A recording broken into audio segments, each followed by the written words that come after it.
podcasters, my synth renegades, my lovelies. It is I, Echo Craft. Here I am, driving to the salt mine, gonna make some cash. Been a little quiet this weekend, running around with my missus and doing all kinds of errands and stuff. The typical marital things. However, we bought a puppy. And we're waiting for this cute little puppy to be delivered. Because as hard as I am sometimes, my attitude, that is,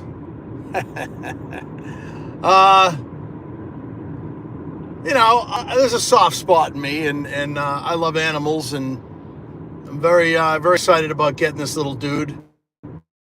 His name's Gizmo, and so we were running around buying stuff for the puppy. I buy synthesizers. My wife, she really doesn't have a hobby, and happy life, happy wife. She wanted a dog, so I said, all right, let's do this, So I just thought I'd comment a little bit on the Synth Samurai's show, because Synth Samurai's my boy, he's my buddy, and I commented last night. I don't know if y'all heard me.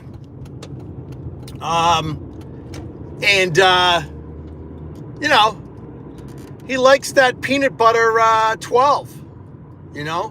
It should be called the PBF 12. I call it the peanut butter and fluff 12 because that's what it looks like. If those of you who aren't from New England, we have a sandwich called Fluffernutter, which are absolutely delicious, by the way. They're it's peanut butter and marshmallow sandwiches. He mentioned molasses sandwiches last night. It's a very French thing, I guess. I don't know. But I might have to try it, actually. I'll try anything. I love food. My wife's chef, so I have no choice but to love food. But anyway, so,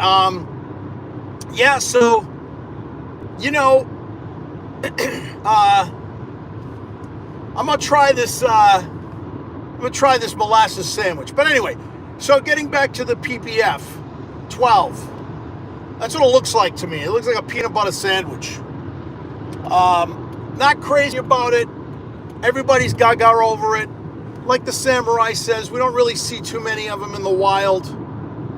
I haven't seen any of them in the wild, actually. I'd like to see somebody do a video of it in their own studio with no strings attached.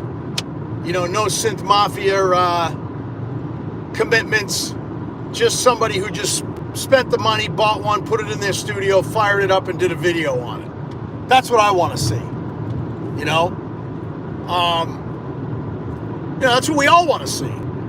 Because I personally don't like the way it sounds. It's a nice synthesizer, don't get me wrong. And I just don't care for it. I think, the Moog Muse is still one of the best sounding analog synths out there right now.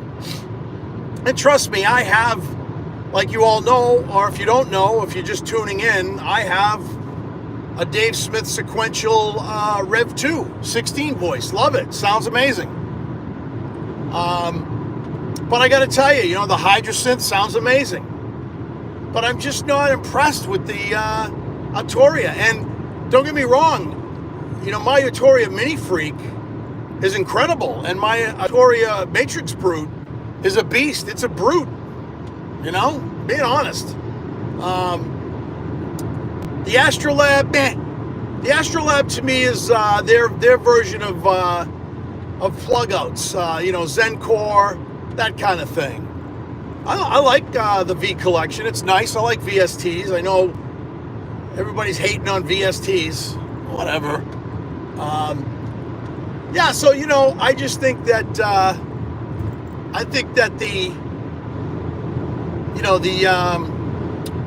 the PBF 12 isn't my cup of tea, and I want to see more of it, and I'm not seeing much of it, so I don't know. Another thing I'd like to talk about, I know we've beaten a dead horse with the synthesizer, but Espencraft, I gotta tell you, man's got balls the size of friggin' grapefruits. I think it's great. He doesn't care. He says what he says. I don't care if everybody thinks it's clickbait or it's whatever. He says what he says, and that's what he believes. And he didn't sell everything. He kept some of his synthesizers, He's got a few classics. I subscribe to his new channel, which is I'm Espencraft and You're Not. Espencraft and You're Not.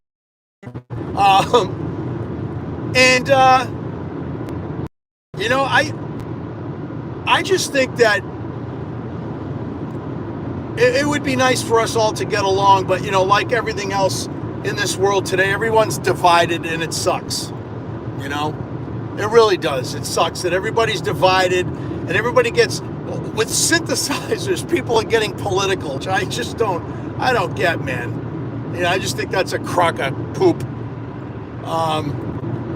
So yeah, I just think that he did what he thought was right. I mean, hell, I did a video too on expensive synthesizers. Whatever. I wasn't looking for clickbait. I wasn't looking for. I do what I do because I like to do it, and I like to have conversations with you guys. I can see some people are in the chat. I can't really welcome and thank you. Another thing I'll touch on is the new Model Carbon. Not impressed. The Samurai's going all googly-eyed over it. I could care less about it. I like Model stuff. They're nice. They make nice stuff, but I told him, I said, everything that you have in your studio now does what that synth can do. Let's face it, guys. It's we all get gas over things. My gas meter is on empty right now. I know what I want. I know what I'm getting, and I'm going to put the brakes on. The gas. I always say, no brakes, all gas, or all gas, no brakes. Samurai says that too. But today, I got the gas meter's on empty. I know what I want. I know what I'm buying. I'm saving up for it, and I'm going to buy it. And y'all know what that is, and that is a Juno X, and that's what I want. But the Model, he was looking at the 002, the 002. He had a video up on that. I think it was from Perfect Circuit, and I watched it. I played one of those in New York at Sam Ash's back, and again, wasn't impressed. Very difficult synth to get around.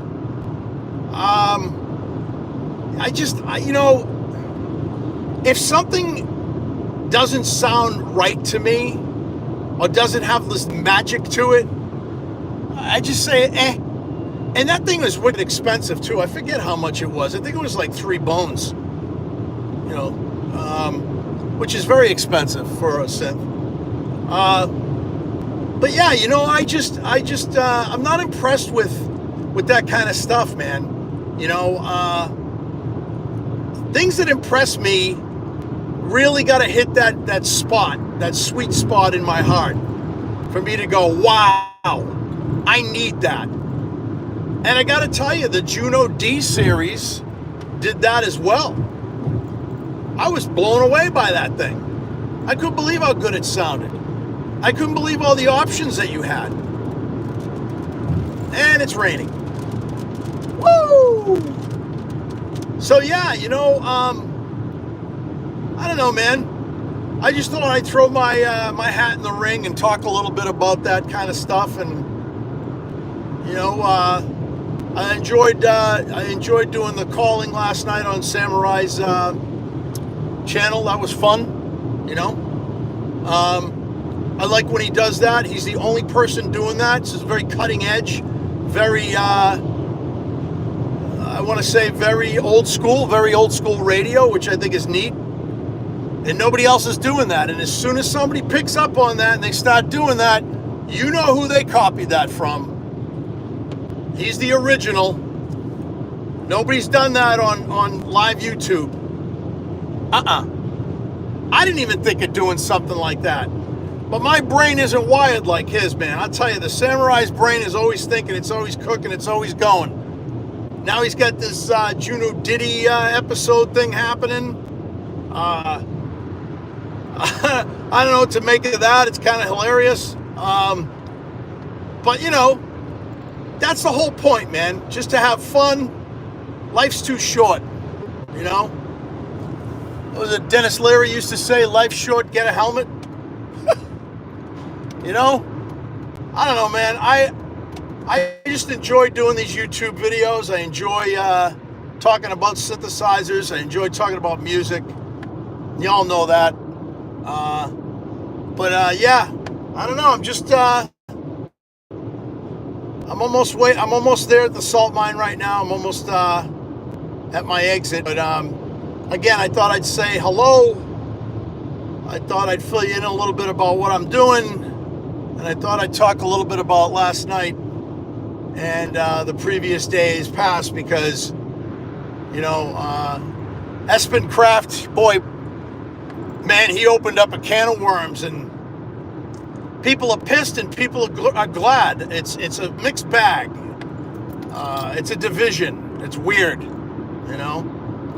And like I said, I made a promise the other day when I was talking in the car that I was gonna disassociate myself with all these people who said some horrible things about him, and I went ahead and did that. I went ahead and unfriended a bunch of channels, unsubscribed to a bunch of channels.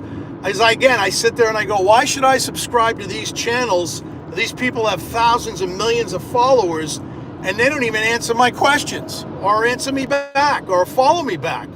I don't even expect them to follow me back.